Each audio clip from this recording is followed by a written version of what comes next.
Chapter 17. The Eye of the Storm. The cycles were moving to port when they left heaven, beneath the steel-gray lid that in these regions served as a sky. It had saved their lives above the sunflower fields. By now, it was merely depressing. Lewis touched 3 points on the dash to lock into his present altitude. He had to watch what he was doing, because there was very little feeling in his right hand under the medicines and the spray skin, and the single white blister on each fingertip. He regarded his hand now, thinking how much worse it might have been. Speaker appeared above the dash. "Lewis, do we not wish to rise above the clouds? We might miss something. We can't see the ground from up there. We have our maps. Would they show us another sunflower field?" "You are right," Speaker said instantly. He clicked off. Speaker and Tila, waiting in Heaven's map room while Lewis braced a shaven priest far below, had spent the time well. They had sketched contour maps of their route to the rim wall, and had also sketched in the cities that showed as bright yellow patches in the magnifying screen. Then something had taken exception to their use of a reserved frequency. Reserved by whom? For what purpose? How long ago? Why had it not objected until now? Lewis suspected an abandoned machine, like the meteor guard that had shot down the Lyre. Perhaps this one worked only intermittently, in spasms. And Speaker's translator disc had turned red-hot and stuck to his palm. It would be days before he could use his hand again, even with the miracle Kazinti military medicines. The muscles would have to regenerate. The map would make a difference. Researching civilization would almost certainly show first in the great metropoli. The fleet could cross those cities, watching for lights or rising smoke. Nessus's call button burned on the dash, as it might have burned for a score of hours. Lewis answered it. He saw the puppeteer's straggly brown mane and glove-soft back rising and slowly falling with his breath. For a moment he wondered if the puppeteer were back in catatonic withdrawal. Then the puppeteer lifted a triangular head and sang, "Welcome, Lewis. What news?" "We found a floating building," said Lewis, "with a map room." He told the puppeteer of the castle called Heaven, the map room, the screen, the maps, and globes, the priest and his tales, and his model of the universe. He had been answering questions for some time when he thought of one of his own. "Hey, is your translator disc working?" "No, Lewis. A short time ago the instrument turned white-hot before me, frightening me badly. Had I dared, I would have gone catatonic, but I knew too little." "Well, the others are gone too. Tila's burned its case and left a scar on her cycle. Speaker and I both got our hands burned. You know something? We're going to have to learn the Ringworld language." "Yes." "I wish the old man had remembered something about the fall of the Old Ring Society. I had an idea." And he told the puppeteer his theory of a mutating colonic bacterium. "That is possible," said Nessus. "Once they lost the secret of transmutation, they would never recover." "Oh, why not?" "Look about you, Lewis. What do you see?" Lewis did. He saw a lightning storm developing ahead. He saw hills, valleys, a distant city, twin mountain peaks, tipped with the dirty translucency of raw ring flooring. "Land anywhere on the Ringworld and dig. What do you find?" "Dirt," said Lewis. "So?" "And then?" "More dirt, bedrock, ring floor material," said Lewis. And as he said these words, the landscape seemed to alter. Storm clouds, mountains, the city to spinward and the city dwindling behind them, the edge of brilliance far away on the infinity horizon that might be a sea or a sunflower invasion. Now the landscape showed as the shell it was. The difference between an honest planet and this was the difference between a human face and an empty rubber mask. Dig on any world, the puppeteer was saying, and eventually you will find some kind of metal ore. Here you will find 40 feet of soil, and then the ring foundation. That material cannot be worked. If it could be pierced, the miner would strike a vacuum, a harsh reward for his labor. Give the ring a civilization capable of building the ring, and it must necessarily have cheap transmutation. Let them lose the technology of transmutation, no matter how, and what would be left? Surely they would not stockpile raw materials. There are no ores. The metal of the ring would be all in machines, and in duels, and in rust. Even interplanetary capability would not help them, for there is nothing to be mined anywhere around this star. Civilization would fall and never rise. Softly, Lewis asked, "When did you figure this out?" Some time ago. It did not seem important to our survival. So you just didn't mention it. Right, said Lewis. The hours he'd slept worrying that problem, and it all seemed so vividly obvious now.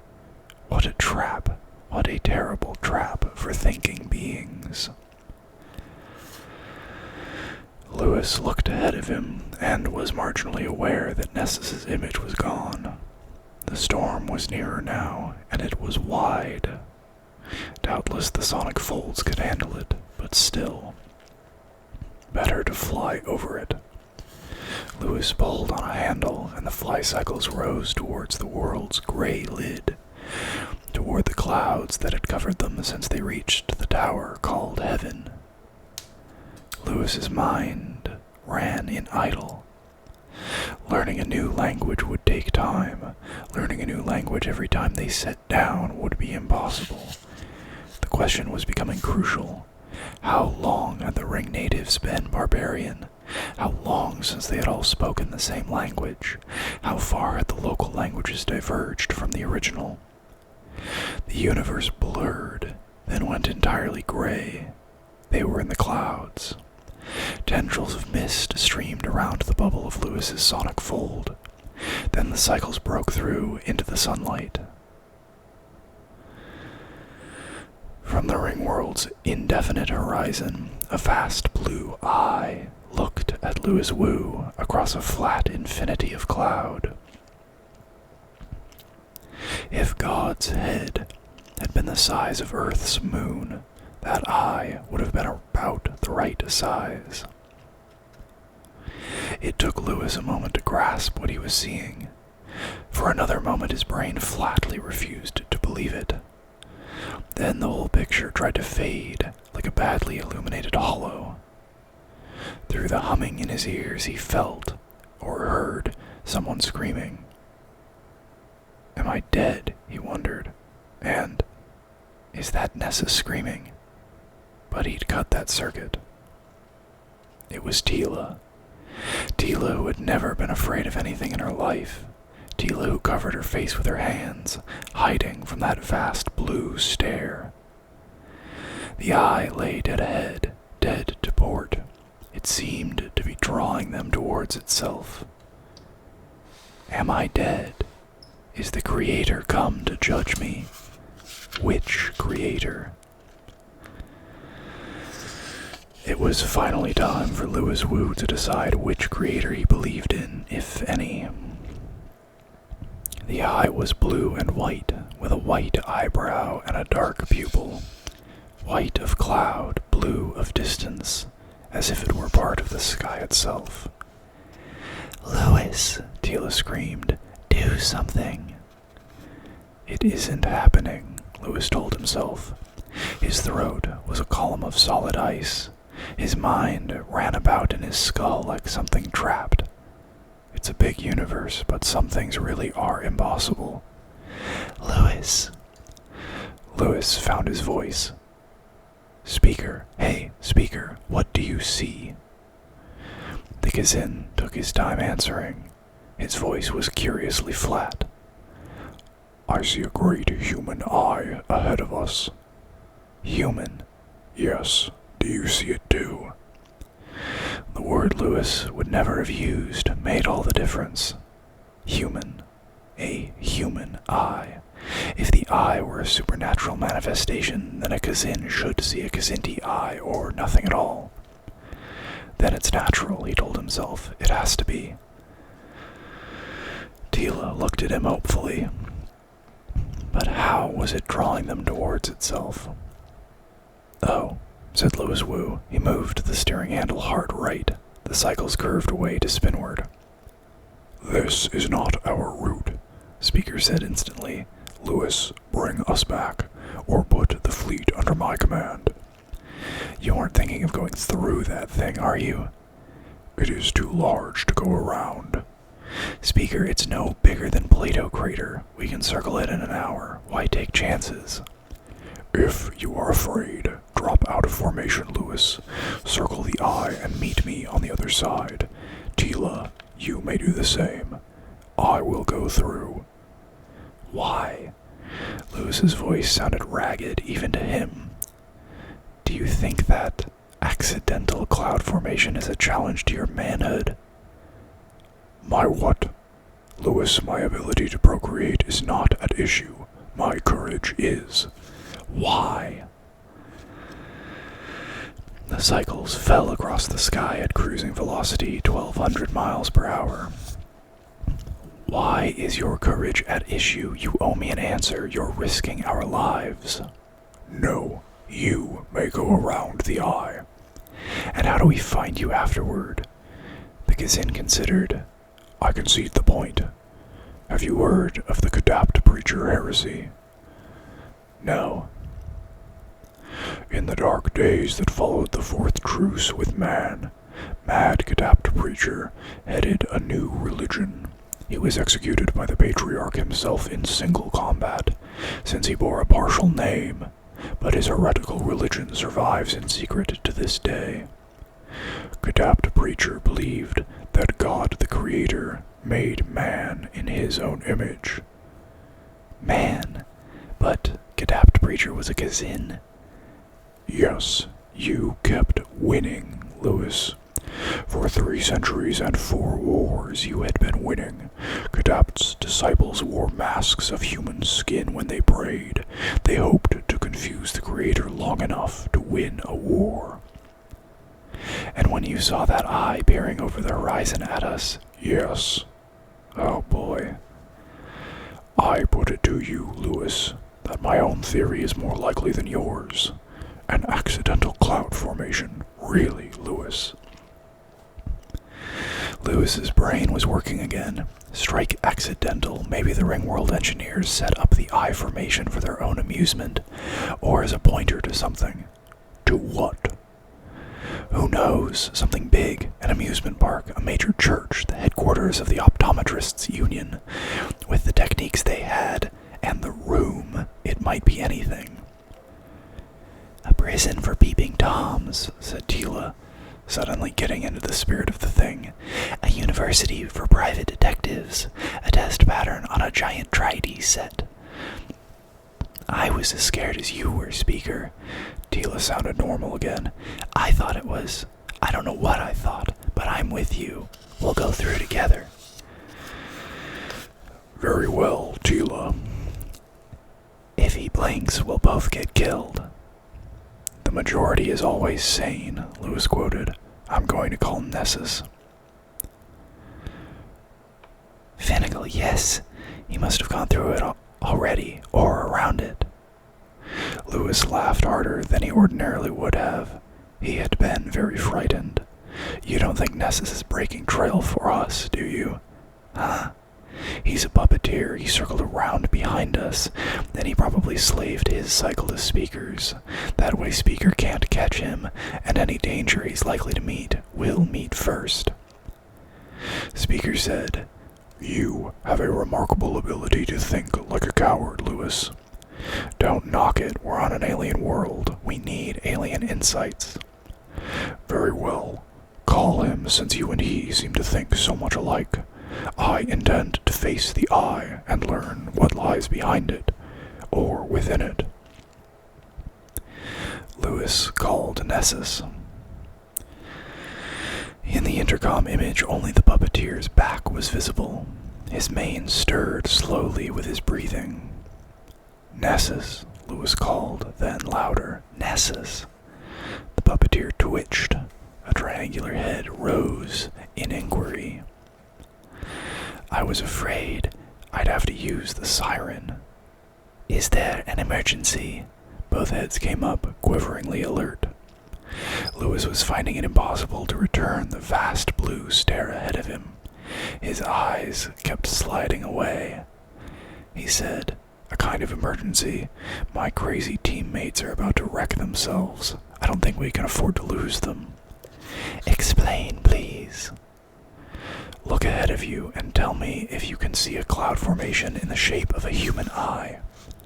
I see it, said the puppeteer. Any idea of what's causing it? Obviously it is a storm of some kind. You will already have reasoned that there will be no spiral hurricane formations on the Ringworld.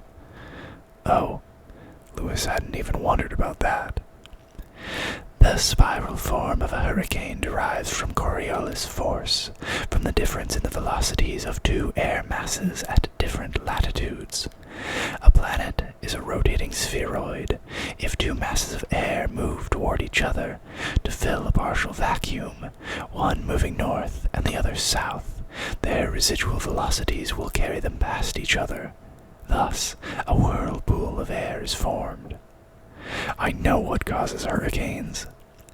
Then you must realize that on the Ringworld, all contiguous masses of air have virtually the same velocity. There will be no whirlpool effect. Lewis looked ahead of him, toward the eye-shaped storm. But what kind of a storm would you get?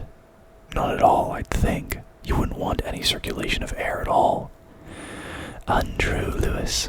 Hot air would rise, cold air would sink, but these effects could not produce such a storm as that ahead of us. Too right. What is Speaker threatening to do?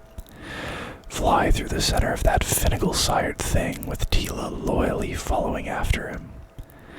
The puppeteer whistled a tone as pure and beautiful as ruby laser light. That seems dangerous. The sonic folds would protect them against the ravages of any ordinary storm, but this looks to be no ordinary storm. I was thinking that it might be artificial. Yes, the Ringworlders would have set up their own ring-girdling circulation systems. But that system would have stopped working when the ring power supply failed. I don't see... I have it, Lewis. What is it?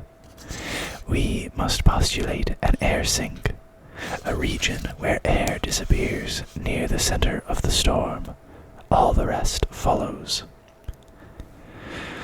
Consider the air sink creates a partial vacuum. Air masses flow in from spinward and anti-spinward, and port and starboard. These we can ignore, Puppeteer said crisply. But air moving in from spinward will become fractionally lighter than the surrounding air. It will rise. Air moving in from the opposite direction, from anti-spinward, will become fractionally heavier. Lewis was groping with an impossibly visualized picture. Why?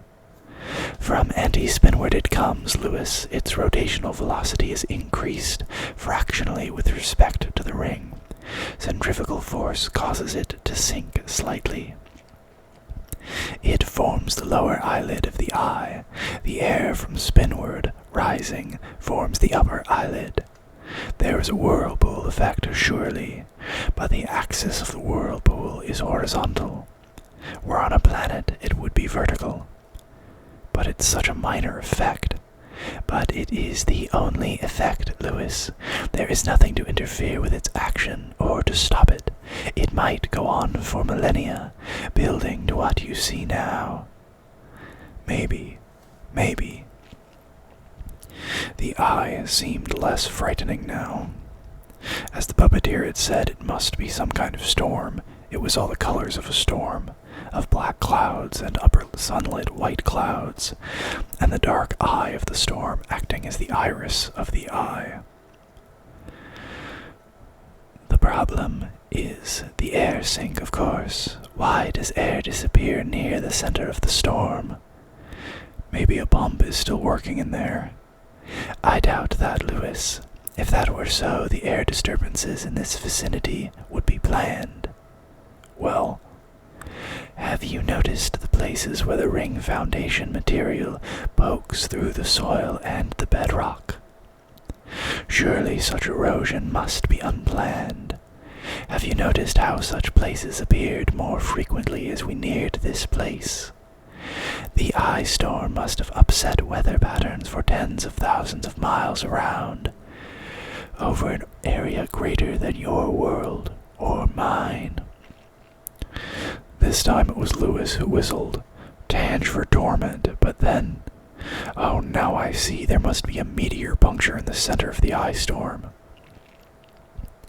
Yes, you see the importance of this. The ring floor can be penetrated, but not by anything we're armed with. True. Still, we must know if the puncture is there. Already Lewis's superstitious panic seemed a remembered dream. The puppeteer's analytical calm was contagious and steadying. Lewis Wu looked fearlessly into the eye and said, We'll have to go in and look. You think it'll be safe flying through the iris? It should be no more than clear, still air in a partial vacuum. Okay, I'll relay the good news. We'll all fly through the ice storm. The sky was darkening as they approached the iris. Was night falling overhead? Impossible to tell. The thickening, blackening clouds made darkness enough. The eye was at least 100 miles long from corner to corner, and something like 40 miles tall. Its outline seemed to blur as they approached. Layers and streamers became visible. The true shape of the eye began to show. A tunnel of churning winds, reasonably uniform, whose cross-section was a picture of a human eye. But it still looked like an eye when they hurtled towards the iris.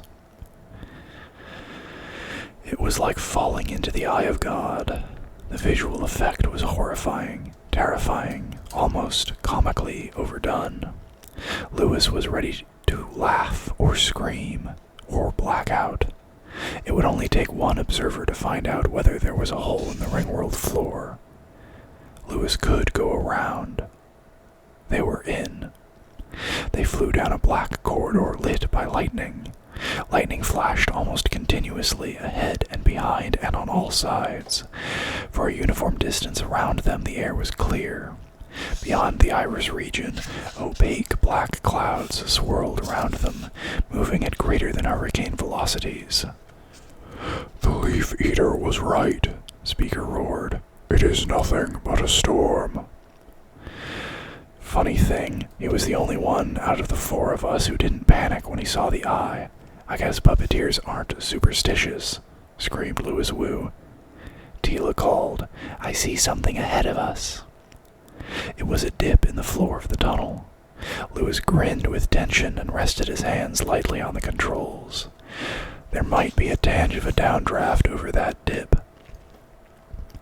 He was less wary now, less tense than he had been when they entered the eye. What could happen where even a puppeteer found safety? Clouds and lightning whirled around them as they neared the dip. They braked and hovered over the dip, their fly-cycle motors fighting the downdraft. Through the muffling action of the sonic folds, the storm screamed in their ears. It was like looking into a funnel. Obviously there was air disappearing down there, but was it being pumped away at high speed? Or was it being spewed at the stars through the black bottom of the Ringworld? They couldn't actually see much. Lewis did not notice when Tila dropped her cycle. She was too far away. The flickering light was too strange, and he was looking down. He saw a tiny speck dwindling into the funnel, but he thought nothing of it. Then, thinned by the howl of the storm, he heard Tila's scream. Tila's face was clear in the intercom image. She was looking down, and she was terrified. "What is it?" he bellowed. He could barely hear her answer. "It's got me." He looked down. The funnel was clear between its whirling conical sides. It was oddly and steadily lit, not by lightning per se, but by cathode ray effects caused by current differences in a nearly complete vacuum. There was a speck of something down there, something that might conceivably have been a fly cycle, if anyone were stupid enough to dive a fly cycle into a maelstrom merely to get a closer look at a puncture hole into outer space. Lewis felt sick. There was nothing to be done, nothing at all. He wrenched his eyes away, only to see Tila's eyes above the dashboard. She was looking down into something dreadful, and blood was running from her nose. He saw the terror drain out of her face, to leave a white, corpse-like calm. She was about to faint. Anoxia. The sonic fold would hold air against vacuum, but it had to be set first. Half-conscious, she looked up at Louis Wu. "Do something," she begged. "Do something." Her head fell forward against the dash. Lewis's teeth were in his lower lip. He could taste the blood. He looked down into the funnel of streaming neon-lit cloud, and it was sickeningly like the whirlpool over a bathtub drain. He found the tiny speck that must be Tila's cycle, and saw it lunge straight forward and into the sopping, whirling wall of the funnel. Seconds later, he saw the vapor trail appear ahead of him, far down the eye of the horizontal hurricane, a thread of white, sharply pointed. Somehow it never occurred to him to doubt that it was Tila's cycle. "What happened?" Speaker called. Lewis shook his head, declining to answer. He felt numb. Reason was short-circuited. His thoughts traced a circle, round and round. Tila's intercom image was face down, showing mostly hair. She was unconscious in an uncontrolled fly cycle moving far faster than twice sonic speed. Somebody really ought to do something about that. "But she was about to die, Lewis. Could Nessus have activated a control we don't know about?" "No, I'd rather believe that than... no." "I think that must be what happened," said Speaker. "You saw what happened. She fainted, her head hit the control board, and her cycle shot out of that drain like hell wouldn't have it. She punched the right controls with her forehead." "Nonsense." "Yeah." Lewis wanted to sleep, to stop thinking. "Consider the probabilities, Lewis. The Gazin got it then." And he left his mouth open while he thought about it. His verdict was, "No, impossible." "Yeah." "She would not have been chosen to join us. If her luck were even partially dependable, Nessus would never have found her. She would have stayed on Earth." Lightning sparkled, illuminating the long, long tunnel of churning storm cloud. A straight, narrow line pointed dead ahead, the vapor trail from Tila's fly cycle. But the cycle itself was beyond visibility. "Lewis, we would never have crashed on the Ringworld." "I'm still wondering about that." "Perhaps you had better wonder how to save her life." Lewis nodded. With no real sense of urgency, he pushed the call button for Nessus, a thing Speaker could not do. The puppeteer answered instantly, as if he had been waiting for the signal.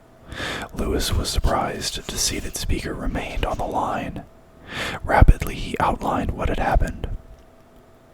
"It appears seems that we were both wrong about Tila, said Nessus. Yeah. She is moving under emergency power. Her forehead would not be enough to activate the proper controls. First, she must manipulate the override slot. It is difficult to see how she could do that by accident. Where is it? And when the puppeteer had shown him, Lewis said, She might have stuck her finger in it just out of curiosity. Really? Speaker interrupted Lewis's answer. But what can we do?